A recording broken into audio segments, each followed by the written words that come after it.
Residential status क्या होता है? ये एक वे होता है जिससे हम पता लगाते हैं कि कोई भी पर्सन किसी कंट्री का रेजिडेंट है या नॉन रेजिडेंट है। ठीक है, ऑन हिज और हर फिजिकल प्रेजेंस कितनी है कोई कंट्री में। तो आज की वीडियो में हम इंडिया का रेजिडेंशियल स्टेटस देखेंगे जो आपकी इनकम टैक्स में डिफाइंड है। इसमें आपको 4 तरीके के रेजिडेंशियल स्टेटस करने हैं।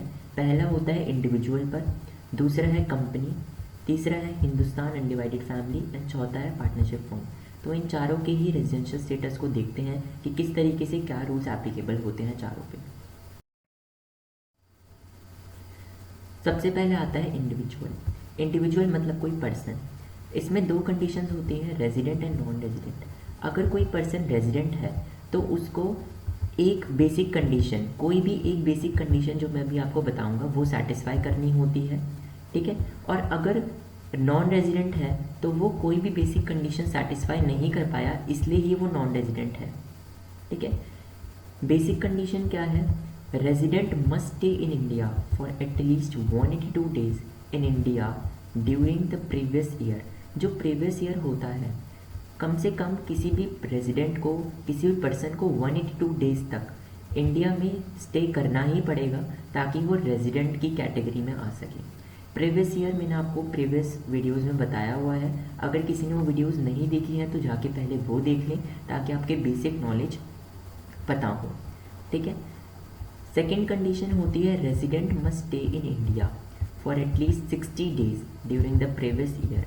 या तो वो 182 डेज़ के लिए स्टे करें प्रीवियस ईयर में, या फिर 60 डेज़ के लिए वो इंडिया में स्टे करें एंड 365 डेज़ के लिए during the last 4 years immediately preceding the previous year.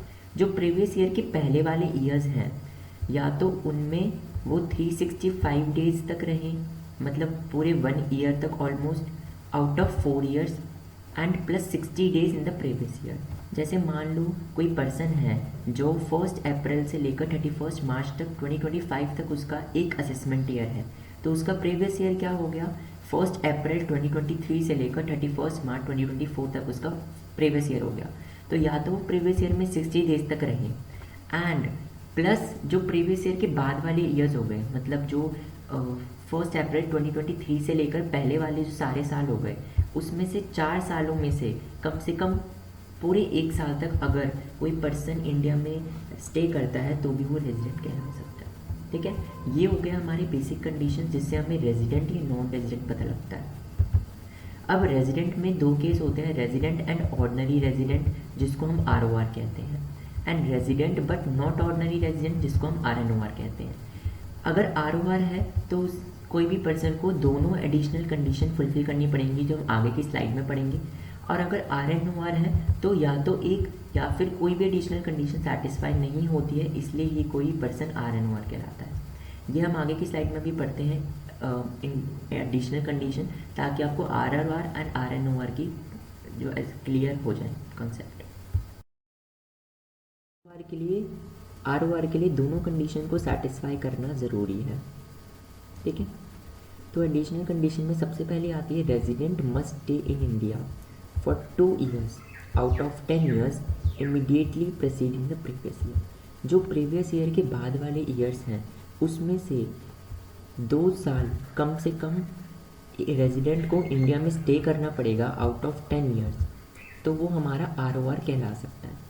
ठीक है, resident must stay in India for at least 730 days out of 7 years immediately preceding the previous year.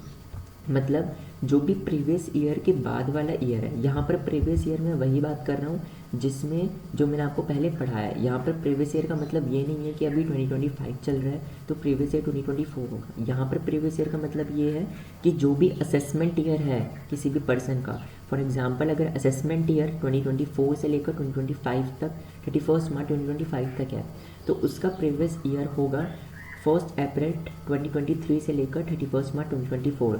तो उस प्रीवियस ईयर के बाद वाले जो ईयर्स होंगे तो उसमें कम से कम 730 डेज अगर रेजिडेंट इंडिया में स्टे करता है आउट ऑफ 7 ईयर्स तो वो ROR कहलाएगा। ठीक है, तो ये हमारी कंडीशन होती है ROR एंड RNOR के लिए। इसमें कुछ एक्सेप्शन भी होती है। अगर मान लो कोई इंडियन सिटीज़न है जो कि एम्प्लॉयमेंट बेसिस के लिए आउटसाइड इंडिया गया है, बाहर गया है एम्प्लॉयमेंट बेसिस के लिए, ठीक है, तो वो हमारा उसकी जो कंडीशन है वो चेंज हो जाती है, उसके लिए क्या कंडीशन है।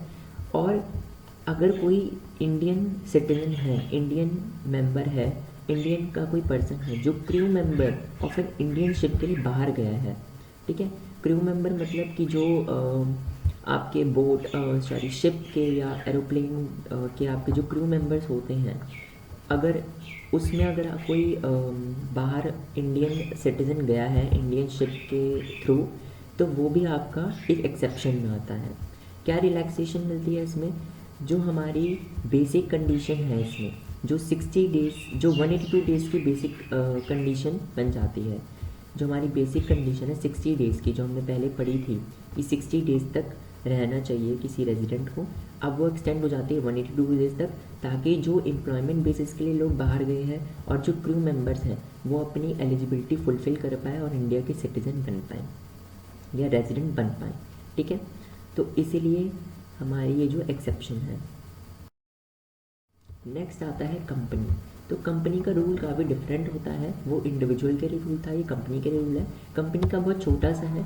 अगर कंपनी रेजिडेंट है तो वो क्यों रेजिडेंट है, क्योंकि वो इनकॉर्पोरेटेड हुई है इन इंडिया। इनकॉर्पोरेशन का मतलब होता है कि इंडिया में ही वो कंपनी बनी है, इस्टेब्लिश्ड हुई है। कोई बिजनेस इंडिया में ही कंपनी, जो बिज़नेस था वो इंडिया में ही वो कंपनी बनी है। तो इनकॉर्पोरेशन अगर इंडिया में हुआ है तो वो रेजिडेंट होगा इंडिया का। और if its place of effective management is in India during the financial year, कि दो कंडीशंस फुलफिल होनी चाहिए। एक तो पहली बात वो इनकॉर्पोरेटेड हुई है इन इंडिया, और दूसरा प्लेस ऑफ इफेक्टिव मैनेजमेंट उसका इंडिया में होना चाहिए ड्यूरिंग द फाइनेंशियल ईयर। मतलब जो भी बेसिक या कोर डिसीजन मेकिंग होती है वो इंडिया में अगर हुई है एक पर्टिकुलर ईयर में, फाइनेंशियल ईयर में, तो भी हमारा कंपनी इंडियन कंपनी कहलाई जाएगी, ठीक है, तो वो रेजिडेंट कहलाई जाएगी। और अगर उसकी management and control outside India है तो वो नॉन रेजिडेंट होगी। साफ सी बात है, अगर कोई बाहर की कंपनी है जिसका मैनेजमेंट भी बाहर हो रहा है, जिसका कंट्रोल भी बाहर है, तो वो इंडियन कंपनी नहीं होगी, वो नॉन रेजिडेंट कहलाई जाएगी। नेक्स्ट आता है HUF, ठीक है। HUF होता है हिंदुस्तान अनडिवाइडेड फैमिली। तो HUF रेजिडेंट कब कहलाती है, if it's control and management of affairs is Holi और पार्टली इन इंडिया। अगर control and management of affairs जो कि डिसीजन मेकिंग है या कंट्रोल है, अगर उस HUF का अगर वो होली या तो पूरी तरीके से या फिर पार्टली या फिर जैसे पार्टली कहते हैं ना थोड़ा बहुत, अगर इंडिया में है तो वो HUF रेजिडेंट ऑफ इंडिया कहलाएगा, ठीक है। और नॉन रेजिडेंट कब कहलाएगा, अगर उसका कंट्रोल और मैनेजमेंट पूरा ही एंटायरली आउटसाइड इंडिया है तो वो कहलाएगा नॉन रेजिडेंट। ये तो हमारा हो गया रेजिडेंट एंड नॉन रेजिडेंट जाने का। अब इसके अंदर भी ROR एंड RNOR आता है, जिसके रूल्स बेसिक हमारे इंडिविजुअल वाले ही हैं और सेम रूल्स एप्लीकेबल होते हैं इंडिविजुअल वाले ऑन करता। अगर तो HUF रेजिडेंट कहला जाता है कि हाँ चलो ये कंपनी है, ये HUF है, ये रेजिडेंट है, ठीक है। तो सेम रूल्स अप्लाई होंगे जो हमारे इंडिविजुअल पर हुए थे वो कर्ता पर अप्लाई होंगे। एक बार HUF को रेजिडेंट बनाना होता है, फिर RNOR एंड ROR ये हमारे इंडिविजुअल वाले जो रूल्स हैं वही एप्लीकेबल होंगे। लास्ट आता है पार्टनरशिप फॉर्म। तो पार्टनरशिप फॉर्म हमारी रेजिडेंट एंड नॉन रेजिडेंट कब कहलाती है, अगर कंट्रोल एंड मैनेजमेंट होली या पार्टली इन इंडिया है पार्टनरशिप फॉर्म का, तो वो हमारी इंडियन कहलाती है। अगर control and management entirely outside India है तो हमारी नॉन रेजिडेंट कहलाती है। इसमें ROR एंड RNOR का कोई भी इशू या वो नहीं होता है, वो सिर्फ कर्ता में होता है एंड इंडिविजुअल में होता है। रेजिडेंशियल स्टेटस में आपके लिए इतना ही है। आगे की वीडियोस में हम इसके कुछ प्रैक्टिकल क्वेश्चंस देखेंगे और कुछ इसके रिलेशन है बिटवीन टोटल इनकम वगैरह, वो भी हम देखेंगे। Thank you. अगर आपको किसी को डाउट आता है इसमें तो आप